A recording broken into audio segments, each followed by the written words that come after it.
The Temple Mount in Jerusalem had never been excavated until an unexpected event changed everything. 2 decades ago, an illegal construction project exposed a secret long sealed beneath one of the most sacred sites on Earth. Now, scientists have uncovered hidden chambers untouched for nearly 2,800 years. What lies within could rewrite the story of ancient Jerusalem and reveal truths once thought lost to time. The broken Assyrian seal. For the first time in history, archaeologists excavating Jerusalem have uncovered an Assyrian seal fragment. This relic opens a direct window into the fierce politics of the 8th century BCE. The find, announced by the Israel Antiquities Authority, was made near the western wall of the Temple Mount, a site steeped in centuries of conquest, worship, and mystery. Barely an inch across, the fragment is small enough to balance on a fingertip, yet it carries the unmistakable weight of empire. Inscribed in Akkadian, the official language of Assyria, the seal once sealed an official letter from the overlords who dominated Jerusalem nearly 2,700 years ago. This was the same empire that crushed the northern kingdom of Israel in 722 BCE and soon after forced Judah to bow in submission. The tone of that letter, experts suggest, was anything but friendly. Excavation director Dr. Ayala Zilberstein described it as the only Assyrian inscription from the First Temple period ever found in Jerusalem or Judah, a discovery that shifts it from rare to historic. Until now, Assyrian texts had surfaced only in distant capitals like Nineveh or Samaria, never within the sacred heart of Judah itself. The discovery was almost accidental. Mariah Cohen, a staff member at the Archaeological Experience in Emek Zurim, was sifting through soil from the Temple Mount when she spotted a small shard marked with strange symbols. At first, she doubted her eyes. It looked like Triniaphore, the ancient wedge-shaped script of Mesopotamia. Against all odds, she was right. What she held was the broken edge of an Assyrian sealing lump, a clay once pressed to authenticate a letter. Though incomplete, it retained the curved form typical of Assyrian seals, far larger than the locally used Hebrew bully. It was bureaucracy in its purest form, the empire's clay signature. The fragment wasn't found where it initially fell. It surfaced in debris dumped into Jerusalem's main sewage channel during the Second Temple period around 2,000 years ago. Archaeologists believe ancient workers clearing ruins may have swept remnants from a collapsed First Temple building into the drains, unwittingly burying and preserving a message from an empire long gone. When deciphered by Dr. Philip Vukasevich, Dr. Anat Cohen-Weinberger, and Dr. Peter Zilberg, one word stood out: delay. Alongside it was a date, the first day of the month of Av, shared by both Assyrian and Judahite calendars. Though the upper text was missing, the intent was unmistakable. Similar letters found in Assyrian archives were stern reminders to vassal states behind on tribute or taxes. This fragment appears to be one such reprimand, an imperial warning in clay. The text even mentioned a chariot officer described as the one who holds the reins, a title reserved for royal messengers who carried orders directly from the throne. His inclusion shows the seriousness of the message. And as researchers note, that single word, delay, may be just the beginning of what this finding will reveal. Decoding the ancient seal. Experts believe the royal message could have been sent to one of 3 Judahite kings, Hezekiah, Manasseh, or Josiah, each of whom ruled under Assyrian dominance. Of them, Hezekiah stands out. The Book of Kings records that he defied Assyria. He rebelled against the king of Assyria and did not serve him. After that failed revolt, Judah resumed its tribute, but the empire never forgot. Still, Dr. Ayala Zilberstein and her team remained cautious. Relations between Judah and Assyria were not always hostile. Trade and diplomacy often flowed smoothly. The delay might have been a mundane matter, a shipment held up by weather, conflict, or distance. Yet, under Assyrian rule, even small lapses had consequences. The empire's bureaucracy demanded precision. Every tribute of silver, gold, or grain had to arrive exactly on time. Petrographic tests added another layer to the mystery. The clay didn't match the soil of Jerusalem or any region in the southern Levant. Its mineral makeup pointed instead to the Tigris Basin, the Assyrian heartland. This means the seal wasn't produced in Judah at all, but in imperial cities like Nineveh, Ashur, or Nimrud, where official documents were created, sealed, and dispatched across vast territories. Dr. Anat Cohen-Weinberger confirmed that the clay's composition matched Assyrian geological sources. In other words, this small lump of clay had traveled hundreds of miles from Mesopotamia to Jerusalem, carrying with it the authority of empire. Researchers are now working with the Israel Geological Survey to pinpoint the seal's exact origin.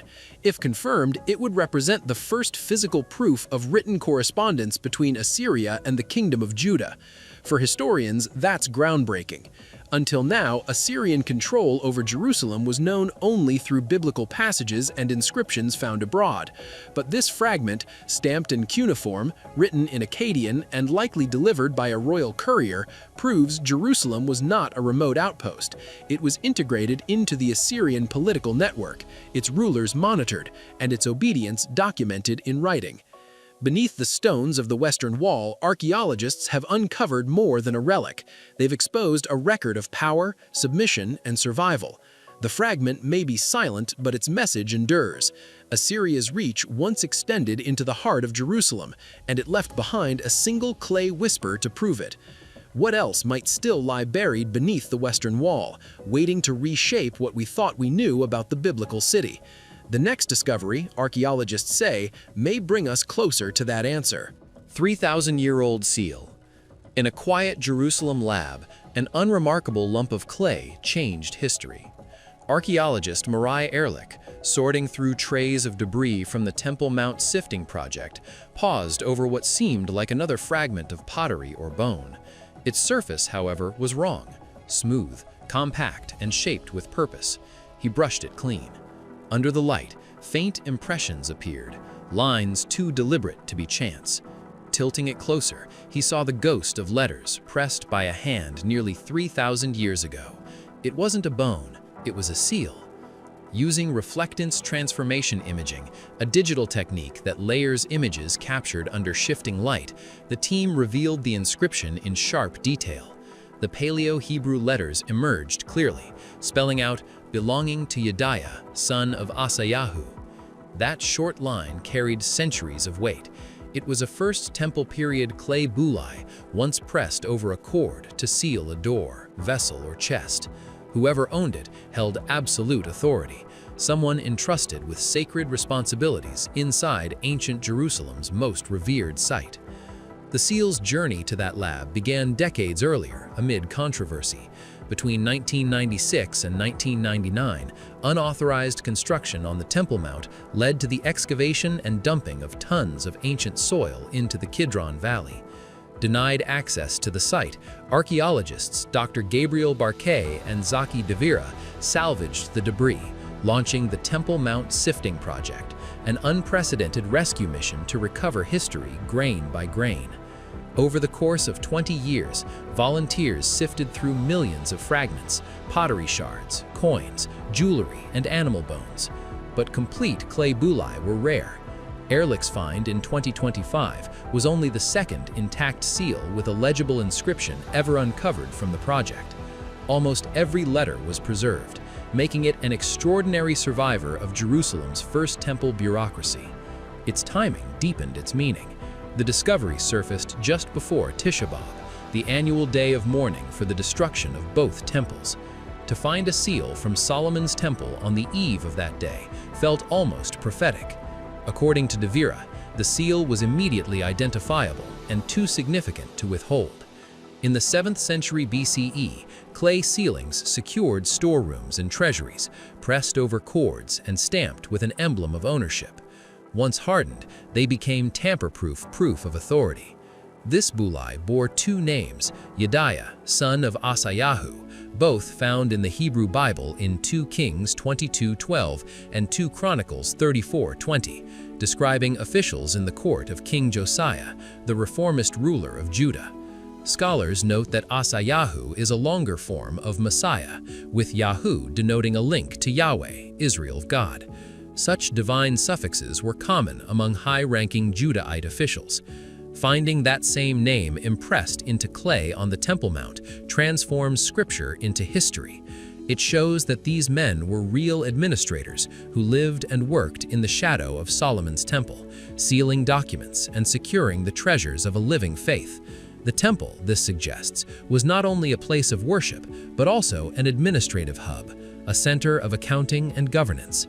Bulai, like this one, served as the signatures of treasurers and royal officials, proof of responsibility and record-keeping. For archaeologists, such finds are more than relics.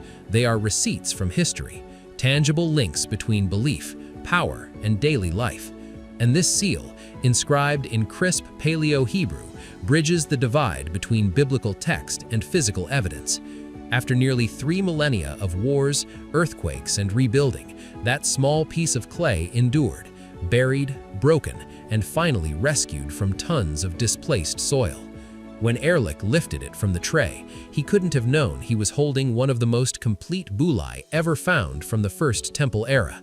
It was more than a discovery. It was the rediscovery of a man, someone who may have walked the courtyards of Solomon's temple, overseeing the treasures once considered holy. And though his seal was pressed into clay 26 centuries ago, its message still speaks, a faint but unmistakable voice from a vanished kingdom. But what exactly did this seal represent? Why was it buried here? And could its names unlock new clues about the hidden systems that once governed Jerusalem's sacred mountain? Those answers, as the team would soon learn, were every bit as revealing as the find itself. The echo of kings and temples. To grasp the meaning of the Yadayash son of Asaiah, you have to picture Jerusalem in the 7th century BCE. King Josiah, Judah's 16th ruler, was transforming the city through sweeping religious reforms, purifying worship, and restoring the great temple that crowned the mount where this tiny seal was found.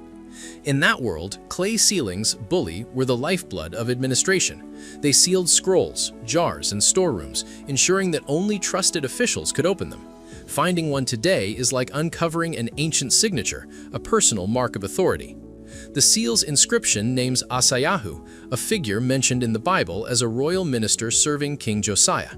That detail suggests its owner was part of the temple or royal treasury administration, someone who managed resources within Jerusalem's sacred precincts. It connects the artifact not to myth, but to the routines of real officials who recorded, stored, and protected the wealth of a living kingdom. Other seals bearing similar names have surfaced over the years, but most have come from the antiquities market with their origins uncertain. This one is different. It was recovered from a verified archaeological context and sifted directly from soil associated with the Temple Mount. That difference is crucial. This isn't just a relic, it's evidence. Thanks to new sifting and imaging technologies, archaeologists have since recovered dozens more bulli once dismissed as too small or damaged to study. Each fragment adds a name, a title, or a faint connection linking history to scripture. Yet discoveries like this remain shadowed by tension. Direct excavation on the Temple Mount is forbidden. It's one of the most sacred and contested sites on Earth. The Temple Mount Sifting Project exists as a compromise, rescuing artifacts from soil removed illegally decades ago, now studied with scientific care. That paradox makes every find both historical and political. When the Yadayash seal surfaced, it was more than an archaeological success. It was a moment when faith, text, and science converged. The words of kings and chronicles found their echo in Jerusalem's earth. And as the team celebrated, one question lingered in the silence of the lab. What else still lies buried beneath the Temple Mount, waiting to tell its story? Hidden chambers under the temple. Using ground-penetrating radar, a team of researchers began mapping the unseen layers beneath the Temple Mount, searching for traces of ancient walls or foundations. What they found instead stunned them. The scans revealed geometric precision, straight lines, right angles, and patterns that could never be natural. As the data accumulated, an image emerged, a series of sealed chambers lying deep beneath the mount, untouched for nearly 2,800 years. As the ground-penetrating radar sent energy pulses into the Earth to detect density shifts, it revealed voids, walls, and buried structures. At first, the researchers thought the results were a glitch. The outlines looked like rectangular rooms linked by narrow corridors. But repeated scans confirmed it, a man-made complex preserved in silence beneath the mount. The images showed steps, doorways, and floors, architecture, not geology. When scientists overlaid the radar data with 3D surface models, a startling alignment appeared. The hidden chambers sat directly beneath the area traditionally identified as Solomon's Temple, the first temple described in the Bible. If accurate, this meant the voids weren't random. They were part of a deliberate structure tied to Jerusalem's earliest sacred center. For centuries, such claims were legend. Now, there was measurable evidence that something extraordinary lay beneath the mount. Geological analysis dated the sealed layers to around the 8th century BCE, the time of kings Hezekiah and Josiah. That placed them squarely within the First Temple period. For nearly 3 millennia, they had remained undisturbed as empires rose and fell above them. Think of it. While Babylonians burned Jerusalem, while Romans and Crusaders rebuilt and raised it again, these rooms stayed untouched, sealed in darkness. Whatever they held, treasures, scrolls, or sacred vessels, has waited there since before Babylon's conquest in 586 BCE. The implications were immense. Were these storage vaults for temple offerings, priest chambers, hidden sanctuaries? No one can know for sure because the mount cannot be excavated. The holiness of the site forbids it. The radar images are the only glimpse, a spectral outline of a buried story. To verify the findings, scientists use microgravity sensors and electromagnetic tomography, which detect minute variations in the Earth's field without disturbing the ground. The results were identical: hollow spaces, structured walls, and clear boundaries matching the radar maps. A clearer picture formed, a subterranean network built with precision, sealed with intent, and preserved almost perfectly. It wasn't a tomb or a ruin, it was a system, planned, functional, and deliberate. Why it was sealed remains a mystery. Some believe it happened during Hezekiah's reforms, when older shrines were closed and worship was centralized at the temple. Others think it was hidden during invasions, a last attempt to safeguard sacred objects before destruction came. Whatever the reason, its survival is astonishing. The chambers were sealed so completely that time, fire, and moisture barely touched them. For nearly 3,000 years, they waited beneath a city that forgot they existed. For scientists, the discovery is both thrilling and agonizing. The technology has opened a window into the past, but not a door. Still, it changes everything. It proves that the mount conceals intact structures older than any standing building in Jerusalem. It shows that the site's holiness was built not only on faith, but on stone foundations laid by the earliest worshippers of Israel's God. And yet, for all that radar could reveal, one truth remains: the deeper they see, the greater the mystery becomes.